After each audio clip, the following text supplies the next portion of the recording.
Hey everyone, and welcome to my Across the Spider-Verse reading vlog.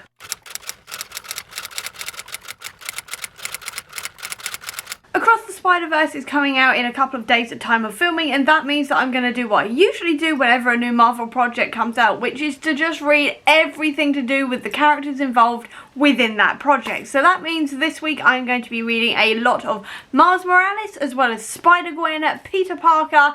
There is also Spider-Man 2099, Spider-Verse stuff in general, Spider-Woman, and essentially anything else I can get my hands on that is to do with Across the Spider-Verse. And I'm going to take you along with me so I can sort of tell you exactly what I think about it as I go along, as well as which ones I recommend for people who are new to Marvel Comics or just want to read a bit more about these characters, or which ones to maybe avoid until you're more well versed in it, all of this kind of thing. So I'm going to take you along with me and let's get going. And to start off this reading vlog, we're going to start with Miles Morales Shockwaves by Jason A. Reynolds. This is a middle grade graphic novel where essentially I actually don't know, there's going to be an earthquake or something, and Miles springs into action to help set up a fundraiser for Puerto Rico, where the earthquake was, all of that kind of thing. So we'll see how this goes. This is also a middle grade graphic novel, so it should be a quick read. So I'm going to get going with it, and I will report back when there is something interesting to say, whether about like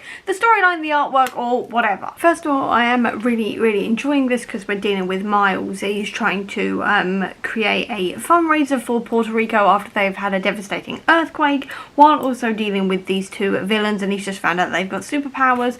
And there's a couple of references in here that I just want to point out. The first one is on this taxi. I don't know if you can see that, but that is an advert for Nelson and Murdoch, attorneys at law, which is obviously Daredevil. And then right near the beginning, Miles is also wearing a Captain Marvel t-shirt that I am frankly jealous of. Not gonna lie, but overall I am having a good time with this. It's a little bit on the young side, but I mean, I knew it was a middle grade comic, and obviously they've got to deal with it being like the fact that kids haven't read the last like 60 years worth of like Marvel knowledge or anything, and they're just getting into comics and the medium and everything else. So that's absolutely fine, but I am quite enjoying myself reading this, and I just wanted to quickly point out those two little details that I've seen so far. So I've now just finished Shockwaves, and this was a pretty good one. If you are looking for something to give your kids if they are just getting into comics, or you just want to encourage them to read comics or just read more in general, this is actually a really good one to go for. It's got quite a lot in here about like, well, obviously Miles and that superhero life to give that superhero feeling, while also dealing with important topics like fundraising and being proud of where you come from, all of this kind of thing, and talking about like helping communities, while also dealing with the fact that Miles is trying to juggle being a school kid while also being Spider-Man, and also having like friends, family, all the rest of it. So it's really good in that sense. The art style is a little bit basic for me, but at the same time it is a kids graphic novel, so I'm not going to like judge it too harshly on that. And in the end, I think I'm going to give this a 3.5 star because it was a little bit too young for me, so that kind of spoiled my enjoyment a little bit, and obviously the artwork was also a little bit basic, but overall I did still have a good time reading it. And now that that's done, I'm going to move on to the Marvel Unlimited collection that I've got. So I have saved up quite a few of them, and I'm going to start with the obvious one, which is Miles Morales by Brian Michael Bendis, because he is the like creator of Miles Morales as a character. He wrote the first comics for him, and I also have the sequel, Scorpion, in physical format that I picked up in a charity shop like 4 years ago now, and I haven't read it yet. So I'm going to start on the first volume and then hopefully go on to this one. I admittedly only have about 2 hours, I think, before I actually have to leave, but I'm hoping to get through at least 2 of these, but we'll see. Either way, this is where I'm going to start, and again I will update you like I always do when I've read something. I'm only 2 issues in right now, but I'm really enjoying this idea of like Miles being like pushed and pulled between like what he wants to do and what everybody else thinks he should do, because obviously he's told his best friend that he's got these powers after he's been bitten by this spider, and his best friend's like, you could be Spider-Man, you could be a hero, and Miles is like, no, I want to be normal, which is a completely and utterly fair thing to want, teenager, adult, whatever. And seeing like how everyone reacts to other power people like mutants and things like this, and he's really scared of being like hunted down like that because of who he is and the powers he's got. But it's really interesting as well to see like how he did actually do something heroic and he's like, no, I'm not cut out for this. But then this second issue, or third issue I should say, ends on him being at school and there's a drill, and it turns out that there is some sort of superhero activity going on, and it seems like there is a war zone, and they've said that there are fatalities, and it looks like Spider-Man has been shot. So I'm guessing that Peter Parker is going to temporarily die and Miles is going to take over at a guess, because to be honest I don't know at the moment. I've tried to sort of like keep all my like research for like Spider-Man like back until next week when I start writing all of my blog posts and everything, and I also just wanted to go into these comics without knowing that much, because I know a lot about various comic events and things like this because I see people talking about them and all of this kind of thing all over the place, so I kind of get spoilers quite often. So I quite like to, whenever I can, go into a comic without any sort of knowledge as to what's going to happen, hence why I don't know what's going to happen now, and I don't know if Peter is dead or if he's going to take some time out or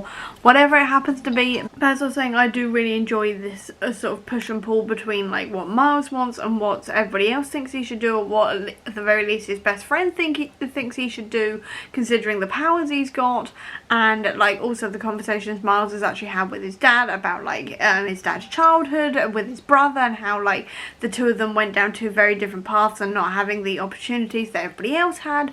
All the rest of it, I do find all of that really, really fun and really, really interesting. So definitely continuing on, really enjoying this, and yeah, if my phone also keeps on dinging, I apologise, because that is a group chat talking at the moment, so apologies if you keep on hearing that throughout this. But yeah, I am really enjoying this. This is definitely a very strong start. Very glad to have started here, and also I think this is probably the best place to start with Miles from what I can tell, because this is literally his origin story. You could not get any better in terms of a place to read, because obviously this covers how he became Spider-Man and everything else and sort of sets up his world. So yeah, definitely enjoying this, definitely thinking that this is going to be the best place to start for Miles specifically, but we'll see if I come across any other recommendations as well that I can give to people who are new to Miles. I just want to point out with this panel that I absolutely love it when the artists draw their characters to look like the actors who play them. I don't know, it just makes me sort of like really happy to see that, even though like obviously I do think that a lot of the time the characters should look a little bit different and they shouldn't just be completely based on the actors. But I love it when there's just panels like this where you're like, they've definitely based that off of Samuel L. Jackson or whoever's playing the character that is specifically being drawn. But I just wanted to point this one out because it is Samuel L. Jackson. That is definitely Samuel L. Jackson, and I'm loving that. I've just finished the first volume of Brian Michael Bendis' Ultimate Spider-Man, and I actually really enjoyed this one. It's a really good like little origin story as to how Miles got his powers, how he became Spider-Man, and how he felt about all of that, and also introducing everybody to like his family, his friends, his world, all the rest of it. Really enjoyed all of that, and how he also got his costume, because it turns out somebody actually, like Fury, gave him the costume and went, you didn't have a chance, but then like during that battle you proved yourself. I really like that. I also really like seeing as well, if you've seen Into the Spider-Verse, you will definitely see like references and things like that they obviously based the film on from this, like the like funeral of Peter Parker and things like this, with it being so heavily like attended by so many people of like New York, and seeing people mourning that, and also obviously using like the Halloween costume to have the original like Miles Morales Spider-Man costume, things like this. I found all of that really good. If you are a fan of Into the Spider-Verse, definitely give this a try. And now I'm also gonna go on to the sequel, because I really enjoyed that first one, and I'm excited to see Miles properly in action and not just sort of slowly like realising that he is Spider-Man now and sort of taking on that responsibility. I'm excited to see exactly where this is going to go, because I literally don't know, because like I said, I haven't looked it up or anything, so I'm excited to see where this one goes and to finally read this, because I have owned this for about 4 years. I've owned this a very long time, essentially, so very excited to see where this one's going to go. And remember why Brian Michael Bendis is one of my favourite authors of all time when it comes to comics. So yeah, gonna carry this on and we'll update you when I know something. It's the next day. I have now finished volume 2 and I'm working my way through volume 3, and I'm finding it really like quite interesting to see like the parallels between Miles and Peter. So instead of having like Uncle Ben and his death being the thing that sort of pushes Peter into becoming this hero, instead for Miles you have his Uncle Aaron, who's actually the Prowler, who is a villain who's trying to basically turn Miles into his kind of mob enforcer, and Miles is saying no. Uncle Aaron's just got really hurt in the middle of a fight between the two of them. So it's really fun to see this kind of like idea between the two of them, and that sort of parallels then how Spider-Men generally have a very similar sort of like origin story in a lot of cases, or at least in these two cases. I find that quite interesting. I will say though that it is very clear that this is written by a white author though, because obviously we are dealing with like criminality and things like this, and it's they're talking about the fact that Uncle Aaron got into these types of situations because he didn't have that many opportunities in life and things like this, and like the fact that Miles keeps on like running into the cops while he is in the Spider-Man costume, and he's like nearly being arrested by them. And I feel like in a lot of cases this would have been much better written as like a storyline from like a black author, because obviously there's so much more nuance around the idea of like young black teenage boys going up against the cops and things like this, and like the idea and the like socio-economic differences between white people and black people thanks to racism and institutionalized racism and things like this, and like the prison system within America and things like this, and how that affects like black people, mixed race people, because Miles is his mother is Puerto Rican, so he is black and Latinx mixed race, if I remember rightly. So there's a lot of nuance that is missing from this that I think would be a really good thing to like dive into, because I feel like with Peter Parker it was a very different relationship he would have had with the cops than what Miles would have done. So I think there could have been a lot more nuance in that sense if this had been written by a black author, because at the moment that's just not touched on whatsoever. But I'm hoping maybe in like later comics written by other people it will go into that. But overall this is enjoyable, but I think it is losing that little bit of nuance just based on who has written it. I'm not saying it's badly written or anything, I just think it's not covering some of the harder topics that it could have done if it had been written by a black author. I'm now up to issue 19 on this, and I'm now starting to think that this is possibly heading more into a direction that is possibly not good for new Spider-Man readers, because this is set in the Ultimate Timeline, which is a sort of slightly alternate reality, multiversal thing, essentially, where everyone was a little bit edgier. I have read one of the previous ones and it was absolutely vile on every single level. Luckily this is not vile or anything like that. There is nothing like fully disgusting like there was in that one. Like there's nothing like problematic, I mean, or anything, so that is a blessing to say the least, because I was really quite worried secretly that Brian Michael Bendis was gonna go down that route and I was gonna lose a lot of respect for him, which I didn't want to do because he is my favourite comic book author. So I'm glad that that didn't happen. But because this is set in a different world, essentially the Avengers are called the Ultimates, which is a very easy thing to change, and obviously the lineup is different as well, so you have to get used to that. But at the same time there is a big event going on, and that's kind of tying in a lot with this Spider-Man stuff as well. So you're dealing with like this big civil war. America has been like really divided now, and several states have like split off from themselves, and Steve Rogers has become the president of the United States, or whatever's left of the United States. There's big like martial law going on. Hydra is a new thing around here that's like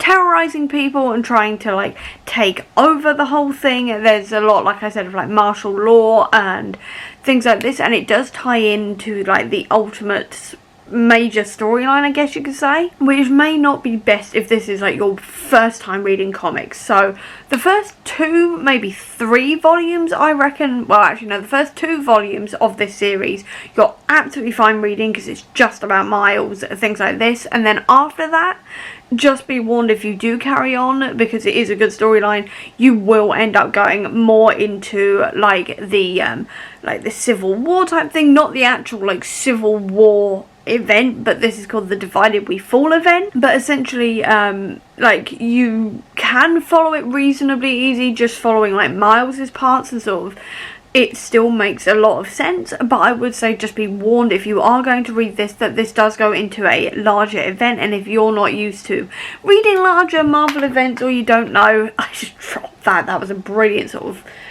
flying out my hand moment. But anyway, if you don't know that much about like the Ultimates universe or anything like that, please be warned that there is a fair amount of involvement from the Ultimates, stuff like that, throughout this comic. It is still fun, it is still enjoyable, it's still lacking that nuance that I think would be really good to read about within this like comic series, because obviously we're focusing on Miles, and who is a person of colour. Specifically, he is a 13-year-old boy who is a person of colour in New York, and he's dealing a lot with like the cops and things, and his dad has just been unlawfully arrested and chucked into the back of a van because he wanted to go home, and under martial law he couldn't actually get into his street, things like this. So in that sense, I do think it'd be better from a Own Voices author for this, just for a more nuanced section. But overall, it is still fun. I'm just getting to the point where Venom has just turned up now as well, and Venom has just killed Betty Brant, who is a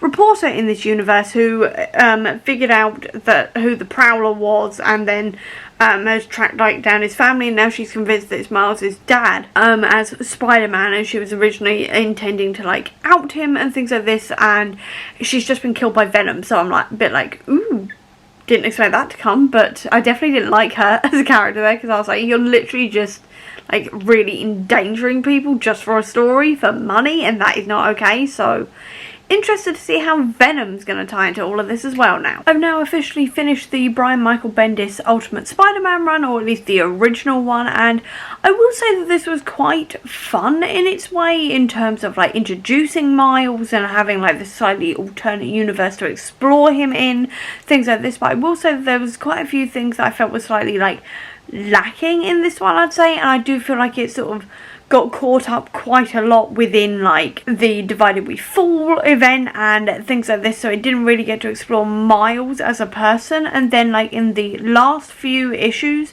there was something I really didn't agree with, and this is going to go into spoilers, so if you do not want spoilers for this, I mean, this comic came out in like 2011, so it's been out for a while, but if you're new to comics you won't know this, but I will put a timestamp so you can skip forward this bit if you do not want to know spoilers. I think I've said enough now and given it enough time for you to skip over if you don't want to know that Miles' mum dies in the middle of the battle because he's fighting Venom in a hospital at the time. His dad is in a coma in the hospital, and his mum's gone there to go be with him, and Miles is there to fight Venom, and one of the cops shoots at Venom and shoots his mum instead, and she dies. And obviously Miles is really grief-stricken over this. He blames himself for this and doesn't stay on as Spider-Man, and instead goes off to and like completely stops being Spider-Man, doesn't put the mask on, doesn't do any hero work or anything, for rightful reasons, because he blames himself. Even though it wasn't his fault, he does still blame himself for it, and he knows that obviously there have been a lot of people who have died in the line of fire because of Spider-Man, and because he has been Spider-Man, he's put people in danger, things like this, and he just doesn't want to do it anymore, and he is still grieving and everything else. And all of his friends who know, which means his best friend as well as MJ and Gwen Stacy, are all telling him, along with actually Jessica Drew, Spider-Woman, who also knows who Miles is, they are all saying, you should pick back up the mask again, you should be Spider-Man again, because without you there is no Spider-Man, and more people will die without your help, which is a lot to put on a 14-year-old kid who is grieving his mother, you know. And I don't really agree with that, because A, he's 14, so I do think he is too young to be a superhero to start with. And B, this is a young 14-year-old boy who has lost his mother, seen untold horrors. His mother died in his arms, and his dad was seriously injured in this battle. And his dad hates superheroes. His uncle died because of, like, battling superheroes, all the rest of it, specifically Spider-Man. He's 14 years old, and everyone around him is telling him, you should be Spider-Man again. Which I don't think is fair, because he knows that Peter Parker has died as Spider-Man. He died in the middle of a battle while being Spider-Man. He knows that these things happen. He knows that he is in danger, and everyone around him's in danger. And yet they keep on pushing him to become Spider-Man again until he does it. And I do not agree with that. I do not agree whatsoever with this idea of them trying to do that and trying to, like, push him into it and become Spider-Man over again and ignoring his grief and all the rest of it. I do not agree with that whatsoever. I do not think that was a good idea. I understand that at the end of this they did need a Spider-Man, and they needed someone to take on that mantle and to be Spider-Man. I completely understand that, and obviously this is Miles' origin story, so he did eventually need to become Spider-Man again, but I wanted that more to be his own decision and not something that he was kind of not forced into, but he was pushed into it by absolutely everybody around him, and they didn't really give him that much time to grieve. He had a year, but he's a 14-year-old boy, and his mum died in his arms horrifically. Like, I don't believe that that was the right course of action, personally. I feel like it would have been much better if he'd decided it himself. I understand that there was probably this idea that they wanted it to be different from Peter's origin, where he decides that he's going to be Spider-Man because with great power comes great responsibility, and because he wasn't Spider-Man at the time, he didn't stop a bad guy who then went on to kill Uncle Ben. I completely understand that, but personally for me, I would have liked that to have gone a little bit differently, and for it to have been more Miles's choice, essentially. But apart from that, I did still really enjoy these storylines. I do think that this got kind of bogged down in the middle with all of the like divided we fall stuff. That was a little bit bogged down in its way, but I still had a good time reading all of these. I would say keep in mind those warnings that I gave a couple of clips ago in terms of this being very much in an alternate universe, and like I said, being part of this big event and things like this. And I will say as well that if you do know stuff about like Spider-Woman or like Cloak and Dagger, who also turn up in this, Captain America, Iron Man, and also Spider-Woman, people like this, Venom, like I said, please be warned that the origin stories are slightly different because this is a different universe. But I would say that this is a reasonably good place to start if you are new to like Spider-Verse and things like this, because it is Miles' origin story, so there isn't really any other sort of best place to start, to be honest. So overall, I think I'm going to give each of these a 3.5 to 4 stars because I had a good time reading them. They were a good like starting point for Miles. It's just the fact that it got a little bit bogged down in places, and like I said, I did not agree with that choice that was made for Miles in that moment. That is spoilers, so I won't say it here because I've just talked about it enough and we're in the spoiler free bit. But yeah, so I quite enjoyed that. That was a pretty good place to start. I think now I'm going to go on to Spider-Woman Origin from 2005 because, I mean, Spider-Woman is another really big one as well. This one is all about chronicling Jessica Drew's intriguing secret history and her journey from child experiment to Hydra agent to S.H.I.E.L.D. agent to superhero to private eye to Avenger. And this is also by Brian Michael Bendis, so it's going to be good because I love like Brian Michael Bendis' stuff here. And yeah, I'm going to see exactly what I think about this one as well. I think it's a good place to start because it says Origin on it, so we will see and I will report back. But if this isn't the first thing Spider-Woman's ever done, but if it says Origin, I'm hoping this is going to be a slightly more modern take on it and sort of give like that condensed version, which is kind of what I want, so I can sort of get through some more of these comics a little bit quicker because I have a lot of them. So I'm going to start reading this and report back in a minute. I've started the Spider-Woman origin comic, and this just threw me because they're talking about baby names. Obviously this is Jessica's parents, and they've just said that they're thinking about the baby name being Rebecca, which is my name, and that always is sort of like a double take moment whenever I read my name unexpectedly in a book and being like, wait a minute, a superhero could have had my name?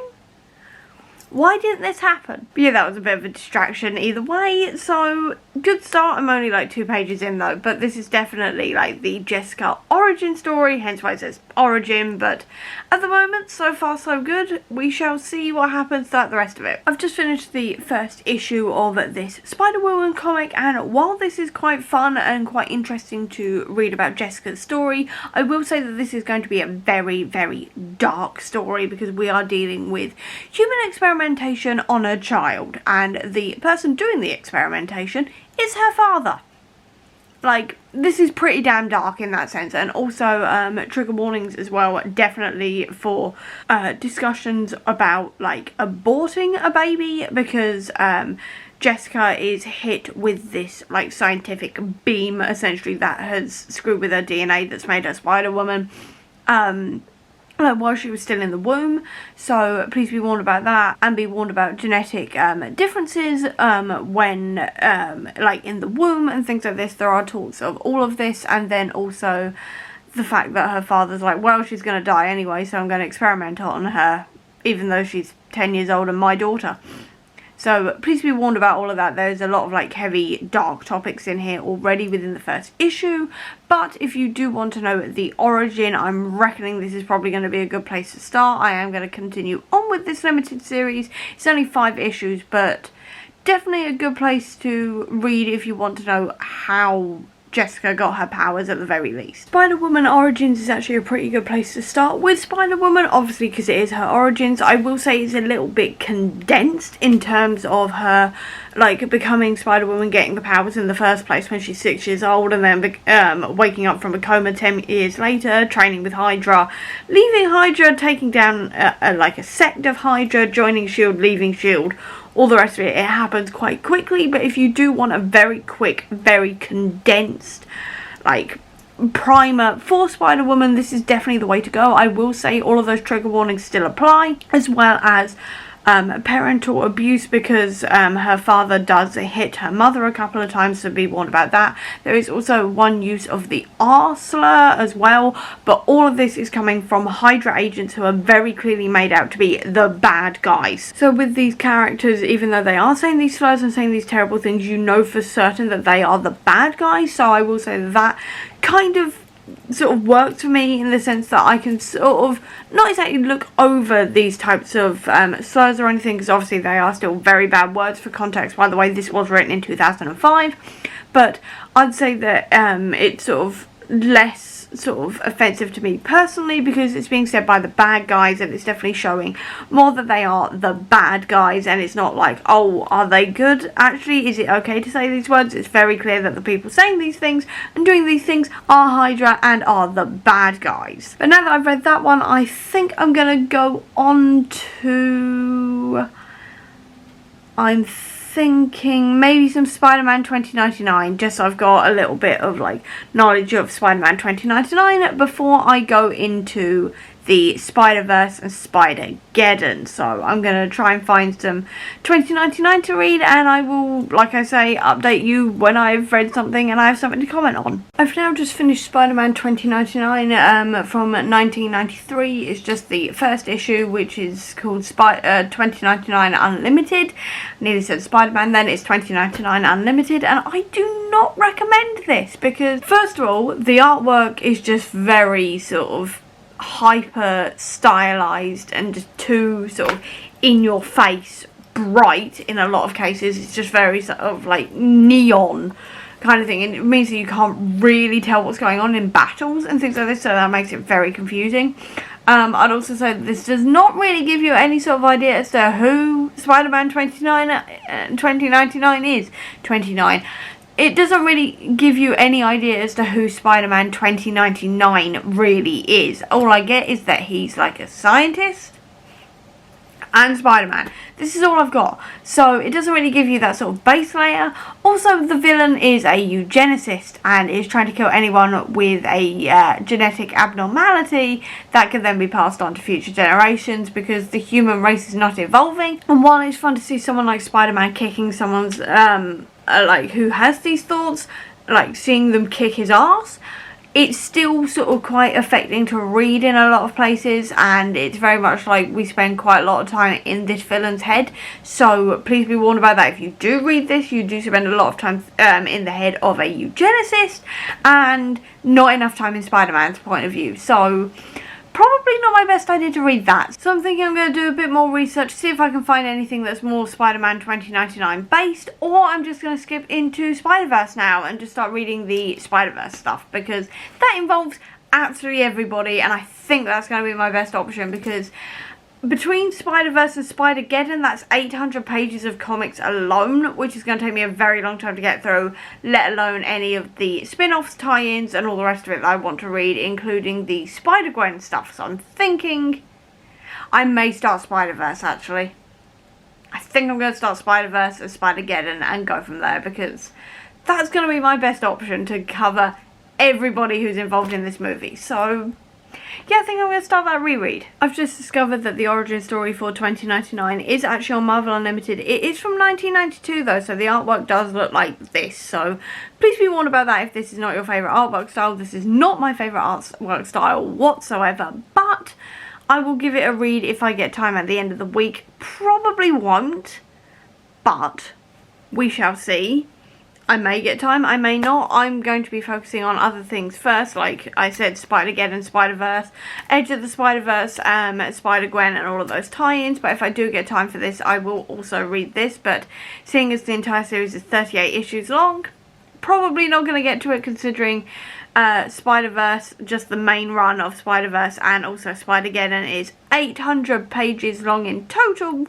Probably not going to get to this, but I'm going to at least put it tentatively on the list. But at the very least, if you do want to read it, it is on Marvel Unlimited, so if you want to check it out, it is available. I've now just started Spider-Verse, and I've just realised that I never actually read this. What I read was Spider-Geddon, which is the absolutely huge overarching storyline that follows on from Spider-Verse, but I never actually read Spider-Verse, so this is brand new to me. But what I'm loving is this panel here, just, yes, this is our Peter Parker. Stop looking at his butt. And I just generally really appreciated this little bit of humour here, because we've just discovered that there's a whole load of people, or family I should say, trying to essentially kill and eat every Spider-Man of every universe. So the humour here was definitely appreciated, because that's just creepy. So all the spider people are converging at the moment, and we've just got this as well, saying Spider-Gwen, your new favourite. And I've got to admit, Gwen is one of my favourite spider people. I do absolutely adore Gwen, so I really like that, because I mean, it's true, she is one of my favourites. But I love the fact that they're all converging, because they're like, we've got to save each other from Morlan and the Inheritors who are all trying to eat us and all the rest of it. And it's like, yeah, but now you're just making yourselves better targets because you're all in one place. Like, bad plan, spider people. Bad plan. Also, I'm generally just really enjoying as well the variety of spider people we're getting. So we've also got, like, obviously Gwen Stacy, who is a spider person. We've got UK Spider-Man as well, who's from like another universe. There's Spider-Ham as well, who is obviously Peter Porker, you know, the pig. You've got like loads of others, Spider-Man 2099, and a whole lot of others also turning up. And I'm loving like all of these variants of spider people, and I am going to be referring to them from now on as variants, because that is the language I'm used to in terms of talking about like Loki and things like this, with various different alternate reality versions of these characters as variants. So we're going to go with variants. So I love the variety of the variants. Benedict Cumberbatch. Fangirl mode activated with that. Because he's talking to the English one. I love that, because for context, this was written in 2015, so this was around the time Benedict was announced as Doctor Strange. So I love that little reference in there. Brilliant and perfection. I just got goosebumps seeing this bit where Mayday Parker, who is the daughter of Peter from another universe, get Peter's original suit. Literally just got goosebumps seeing this. Literally goosebumps everywhere. You can't see, but goosebumps. I've now officially finished the original Spider-Verse by Dan Slott and a whole lot of other authors, and this was a really, really good run, especially if you're looking for something similar to Across the Spider-Verse or anything, because you are literally dealing with all of the spider people across all of the multiverses coming together to try and stop one great big bad guy. And while it's a little bit different in the movies, if you are looking for that kind of multiversal feeling, definitely go for this. I will say that you will need at least some knowledge of some of the spider people, but to be honest, all of the main ones at the beginning of the comics has a little rundown as to who they are. So like with 2099, it gives you how he got his powers. Spider-Woman, you also get the same thing, that kind of thing. So it gives you that sort of skin-thin knowledge that you can use to just kind of get by in a lot of ways. So if you are looking for anything that involves a major spider team-up, definitely go for Spider-Verse. It is a really, really good run. I will say there is a lot of trigger warnings in here for grief, blood, cannibalism in a lot of cases, flat out murder. There's a lot of murder in here. Knives, guns, explosions, cloning, human experimentation. There's a bit of body horror in a few places as well, so please be warned about all of those types of things. But overall, that was a really, really good run, and I'm going to give it 4 stars. So it turns out that I have actually read Spider-Verse before. I thought I'd read some of it, turns out I've read all of it. It turns out I haven't read Spider-Geddon. That's where I got confused. So what I'm going to be doing today, the day that Across the Spider-Verse comes out, is starting Spider-Geddon. There is no way I'm finishing it today, but at the very least I'm going to start it. And it does actually include, within the reading order, the Shauna Maguire Spider-Gwen stuff. So it's all good on that. But before I start, I just want to point out Hobie Brown here, who is Spider-Punk. And every single time I see him, all I can think is God of Rock and Roll by McFly. Every single time I see him, that song just bursts into my brain, because I mean, look at him, like God of Rock and Roll right there. It's now the next day, and I would be updating you on what I think about Spider-Geddon, but I'm just kind of racing through it because I just want to find out more. I will say that I am really enjoying like the like how all of these spider people are trying to like team up together. I'm really enjoying the return of the inheritors, things like this. I am quite enjoying myself. I will comment more when I've read a bit more, but instead I'm going to update you and tell you what I think about Across the Spider-Verse, because I saw it last night. Now if you don't want spoilers,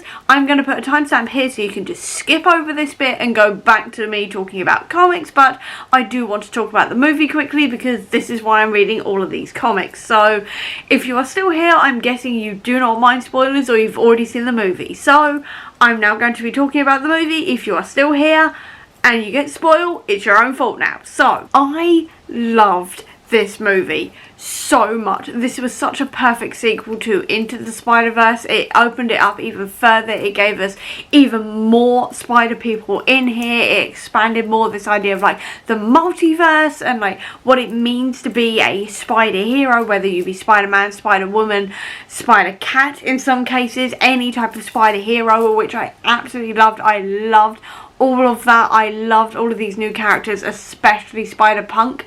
I love Hobie so much. I need an entire movie just about Hobie because he was amazing. I did not get enough of him.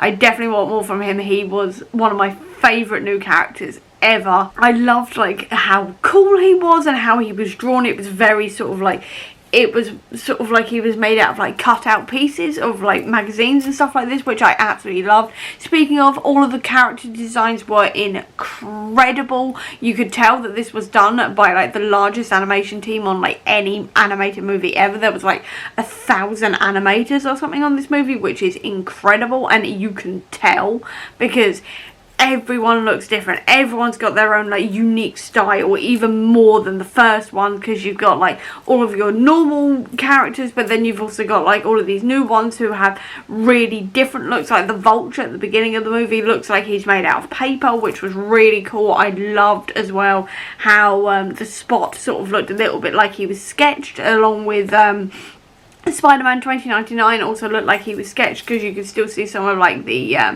sort of like basic drawing lines around them, which was really, really cool. I loved as well the fact that there was so many other animation styles in here as well. I mean, it literally deserves the Oscar for the animation style alone, because putting all of those animation styles together and it's still looking really cohesive and look like a complete mess is like a miracle. It looked so good. I'm not over like how it looked. It was incredible to look at visually, let alone the actual storyline, talking about how like very much sort of like the TVA, where these spider people are all teaming up together to keep the timelines going and to make sure things happen, so like in a certain way, and like the canon events still happen, so incursions don't happen, so these universes don't get destroyed. I found that really fun, really good. I feel like it really built on that multiverse style even more. I love the shout out for our Peter Parker and Doctor Strange as well. That had me like fangirling in the middle of the cinema. Not gonna lie, there were several moments where I was like, oh my god, that's that person, like, because it was like referencing other Spider-Men as well that we've seen, like Andrew and Tobey's Spider-Men. They were in there very briefly. It was shots from their original movies where they lost Uncle Ben, but they were still in there. There was a whole load of like comic book panels in there as well, which I thought was also epic.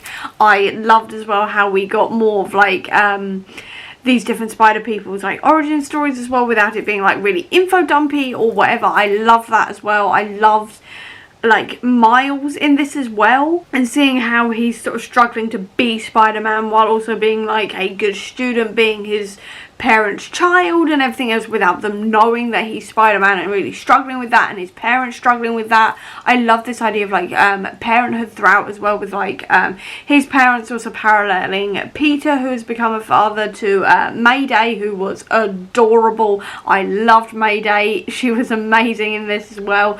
Peter was amazing in this, and Gwen, Gwen was undoubtedly, definitely like the main character of this movie, I'd say, in a lot of ways, and I loved that. I loved seeing Gwen take front and centre in this movie. She was an amazing character. She's definitely, almost certainly, my favourite character of these movies. I love Gwen. I love her sense of style as well, and that slightly like punk edge to her.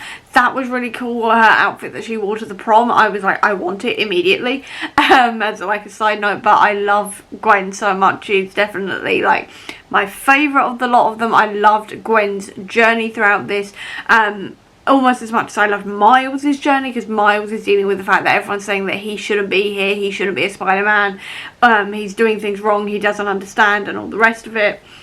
And that just really worked for me, in terms of like seeing him fight against that and being like, no, I am Spider-Man, I'm gonna do my own thing, I'm gonna like save people and be Spider-Man and be the Spider-Man I am meant to be, and things like this, and not like listening to Spider-Man 2099, because I wouldn't either. The guy's a twat.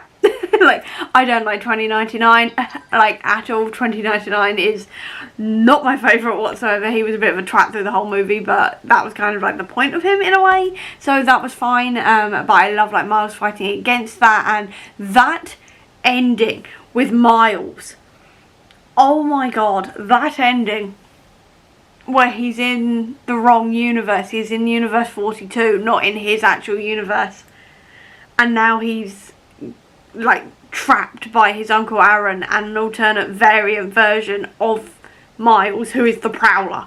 I mean, my jaw was on the floor, and I was like, what do you mean we've got to wait another year until we find out what this means? Like, mind blown, absolute, like, what the hell do you mean that we've got to wait a year? Oh my god. Like, I need to know what happens right now. I need desperately to know how this is going to get fixed, how everyone's going to get back from this. I've got a really good feeling that hopefully, fingers crossed, it means we'll actually see like maybe Tom, Tobey and Andrew Spider-Man again, and they turn up to help with the multiverse kind of thing, because I think that'd be really cool, because they are like canonically within this universe, because obviously we saw them or they were mentioned, so that'd be really cool to see them like in here as well, because obviously they are Spider-Man as well. They're like the most famous Spider-Man, so it'd be really cool if like Gwen got hold of them, like to come in and like help with that, with this whole thing. That'd be so cool. But even if they didn't do that, like the team she's assembled as it is and stuff like this, I'm so excited to see how this is all going to end. I'm so excited. This movie is incredible. Run, do not walk to the cinema. Run to go see this. It is incredible. I am like absolutely obsessed. I'm absolutely obsessed with it. It's so good. I love it so much. Like, there's so many things I could say about this movie, but if I did, I'd be here all day and I would never finish Spider-Geddon. So, as sort of like a roundup that is spoiler free, I love this movie. The animation team alone deserve all of the awards for doing all of those different animation styles without it looking like a mess, and it actually looking really cohesive and amazing and beautiful. That incredible, and that it deserves all of the awards, especially an Oscar for the animation style. I need the sequel immediately, and I think Spider-Punk and Spider-Gwen are now like my favourite spider people of like the Spider-Verse, because they were absolutely incredible.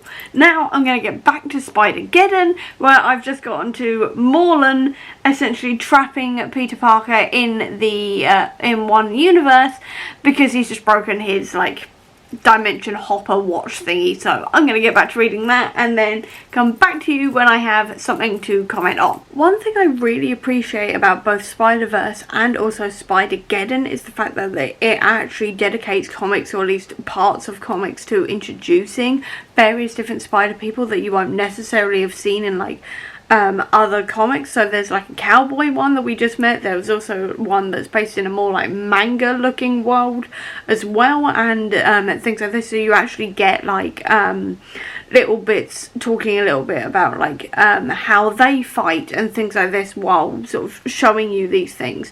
So when they turn up later, then you already know who they are. And also I really appreciate as well seeing like how spider people we know are recruiting others, while also seeing how seeing these different versions like is affecting people. So there is Mayday Parker, who lost her parents, like Peter and MJ, seeing Annie May and Peter and MJ from another universe, how that affects her, because obviously that is her parents, and like this kind of thing, and seeing how she reacts to that, and then also seeing how MJ reacts to that, because in their universe she lost Mayday like in pregnancy, so how she's affected by seeing the daughter that she miscarried, and seeing like this kind of contrast and things like this. I really love seeing all of that, because they could have so easily have just sort of like jumped into it and gone, here's a whole bunch of spider people, off we go, but they actually take a chance to actually like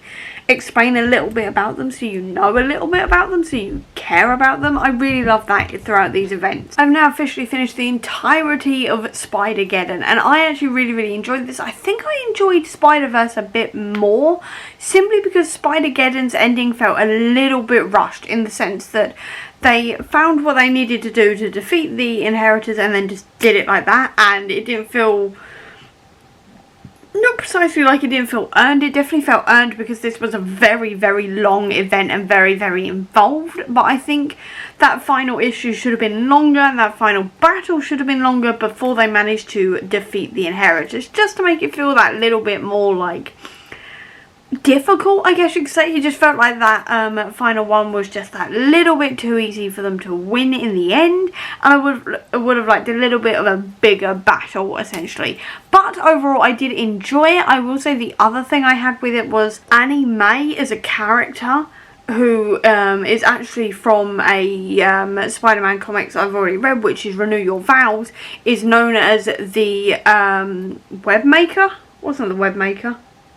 It was something like that anyway. It was like, she is the pattern maker, that was right. She's the pattern maker, which is essentially a thing that means that she can see the web that connects all of the multiversal spider people. And the reason why I'm having a little bit of trouble figuring that out is because it wasn't really explained that well. So I would have liked a bit more explanation as to what the pattern maker actually is, like they did with the Scion, the Bride and the Other in the Spider-Verse run. I would have liked a little bit more as to what the pattern maker actually is and what that means.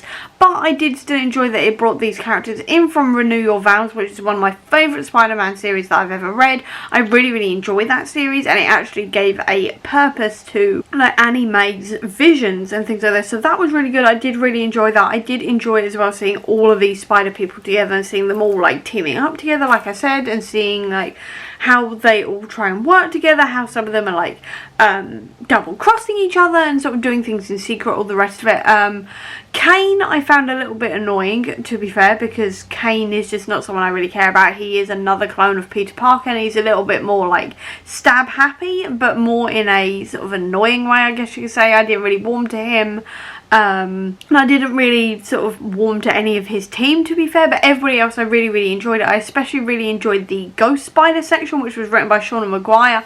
I'm just about to continue it on with issue 5 and go through the rest of the series. I think it's only like 2 volumes long, so I think I've only got like 6 to read, which I should have time to read today, and then that'll be it. But like for this entire vlog, I think then I'll have completely run out of time and this needs to go up. But I did also enjoy the Spider Girls bit as well, which actually did have Annie Mae and a couple of other female spider people teaming up together. That was really great. I definitely want more of that in the future. Maybe not with those specific characters, but I would love to see more all-female team-ups in these books, that kind of thing. So yeah, overall I did quite enjoy that. I'm going to give it a 4 stars. I will say that if you are like, if you haven't read Spider-Verse, do not read Spider-Geddon, because a lot of Spider-Geddon builds on what happened in Spider-Verse, and be prepared to meet new spider people that you've never met before, and some of them are not explained. I said earlier that they're all explained, some of them are not, so just be warned about that. But overall I did have a good time. If you're a fan of multiversal stories or just spider people and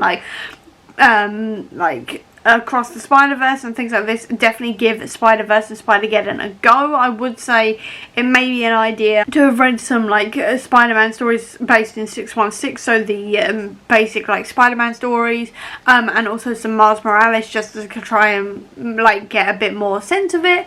There will be a few things though that, if you are new to comics, that will just go over your head, like the Captain Britain Corps, things like this. Be warned about stuff like that. Just sort of run with it. It doesn't affect the storyline that much, but it just makes a couple of the characters more confusing. But overall I did quite enjoy that, and I gave it 4 stars. And now I'm going to finish Shauna Maguire's Ghost Spider run, which follows on immediately after Spider-Geddon, and see what I think about that, and then I'll be wrapping up this vlog. So I'm going to get on with reading this, and I'll comment, like I keep on saying, whenever I have something to comment on. I've now finished the first 2 volumes under the Shauna Maguire Ghost Spider thing, and this was just generally wrapping up the Spider-Geddon stuff and then going into a bigger Gwen storyline that I'm going to finish at a later date. But seeing as I've now wrapped up the Spider-Geddon like tie-ins and everything with Spider-Gwen, I figured it was time to end this vlog, because I actually now have to stop reading because I've got other things going on. So I'm going to finish this vlog now and edit it and upload it and everything else. So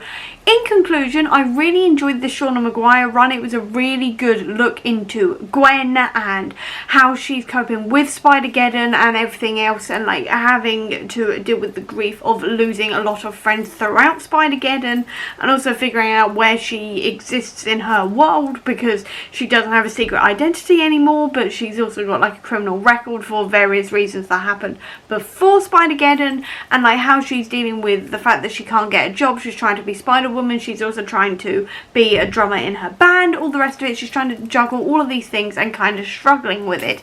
So it was really fun to see that kind of push and pull there as well, in terms of how she's dealing with all of this, dealing with her emotions, trying to protect her friends, trying to protect her city, all the rest of it. I found all of that really good fun, and I gave it 4 stars.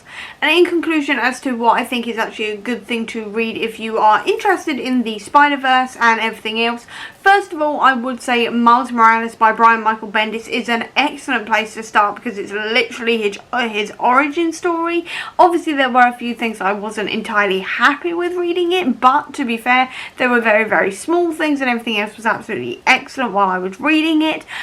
Spider-Verse definitely is a good one as well if you're a little bit more versed in the spider world, or you just want to see a massive team up. Definitely try Spider-Verse and Spider-Geddon.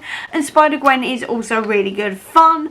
I would say for Spider-Man 2099, maybe skip that, to be fair, because the artwork is very sort of in your face in that sense, and that's not as fun as I would hope. But the Spider-Woman origin is also a good one to go for.